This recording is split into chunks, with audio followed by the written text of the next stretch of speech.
Neste episódio, eu vou te mostrar o que é um ciclo respiratório, qual o padrão respiratório normal em cães e gatos e as formas mais práticas de contar a frequência respiratória na rotina clínica. Antes de falar em números, é importante alinhar um conceito simples, mas fundamental. O ciclo respiratório é composto por dois momentos: a inspiração, quando o ar entra nos pulmões, e a expiração, quando o ar sai dos pulmões. Ou seja, uma inspiração seguida de uma expiração corresponde a um ciclo respiratório ou movimento respiratório. Essa compreensão é fundamental, pois assim como na frequência cardíaca nós contamos os batimentos por minuto, na frequência respiratória a unidade que usamos é movimentos por minuto. A cada inspiração mais expiração, contaremos um movimento. Agora que sabemos o que é um ciclo respiratório, vamos falar sobre o padrão respiratório normal. Em cães e gatos saudáveis, o padrão respiratório normal é chamado costo-abdominal, caracterizado por movimentos suaves e regulares, uma leve predominância do movimento torácico, ausência de esforço respiratório visível e sincronia de movimento entre tórax e abdômen. Observe neste vídeo como o tórax se movimenta de forma discreta e ritmada.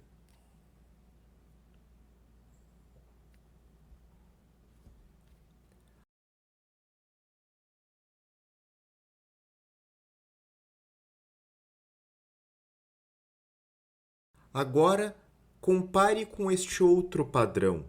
Aqui, vemos um aumento evidente do movimento abdominal, muitas vezes associado a desconforto respiratório.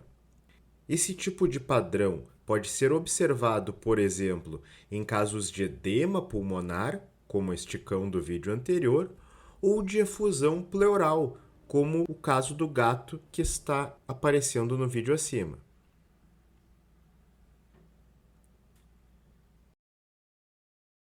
Nem sempre o problema é só a frequência respiratória.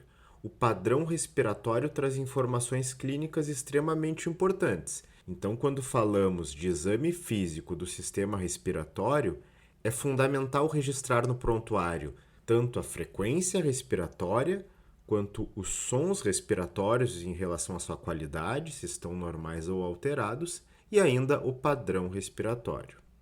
Vamos agora para a parte prática de como contar a frequência respiratória. E eu vou mostrar duas maneiras de como fazer isso. A primeira é através do estetoscópio, posicionando o mesmo em região pulmonar e identificando os sons respiratórios nos momentos de inspiração e expiração. Lembrando, a unidade de contagem da frequência respiratória é movimento respiratório por minuto, e cada movimento inclui uma inspiração mais uma expiração. Vamos ao exemplo no vídeo em um paciente com sons pulmonares normais, que são os sons vesiculares.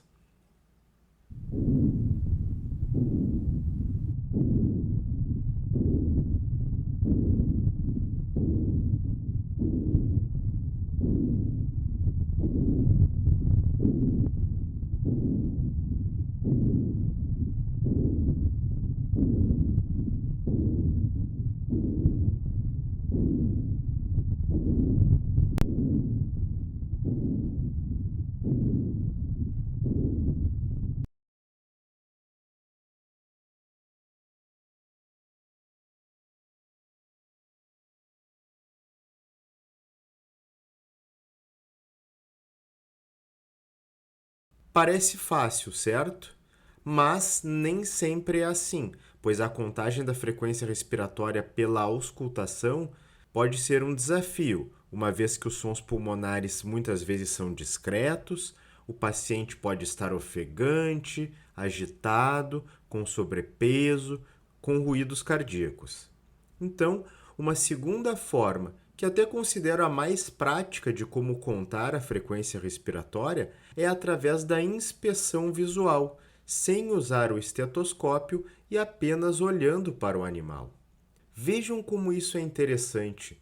Mesmo antes de tocar no animal, podemos começar a sua análise clínica e extrair um bom número de informações, apenas por inspeção visual, que é uma das primeiras abordagens médicas descritas na história da humanidade, ainda antes de Cristo no Egito e na Grécia antigos. Para contar a frequência respiratória por inspeção visual, observamos cada ciclo respiratório e contamos um movimento para cada inspiração mais expiração. Observe no primeiro vídeo a demonstração e nos outros 2 vídeos a contagem é com vocês. Quero ver nos comentários se aprenderam. Vamos lá! Lembrando, se você gosta do conteúdo dos meus vídeos, não deixe de se inscrever no canal e indicar para os amigos. Fica até o final, pois vou comentar ainda os valores de referência que utilizo para a frequência respiratória em pequenos animais.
Podem comentar os valores que vocês acharam, que eu vou responder avisando se está correto.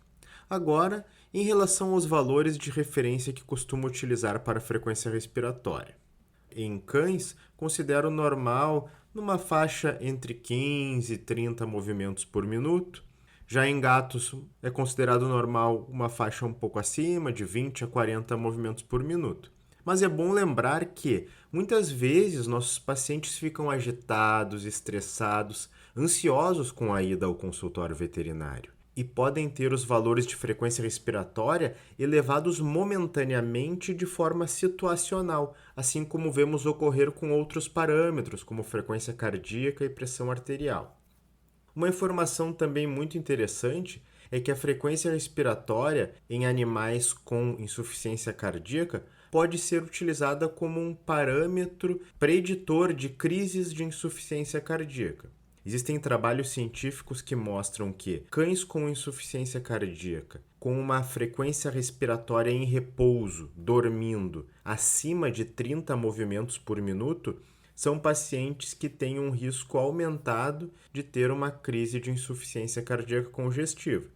Isso é algo que eu gosto sempre de ensinar e pedir para os tutores monitorarem naqueles pacientes com doenças cardíacas mais graves, principalmente nos casos onde o lado esquerdo é afetado, podendo desencadear um edema pulmonar como complicação.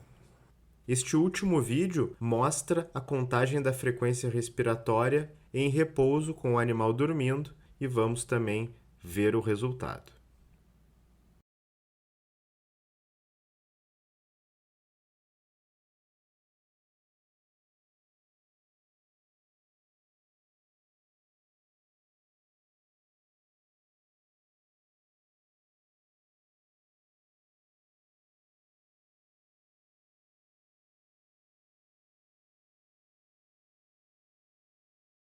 Muito obrigado pela atenção e até o próximo episódio.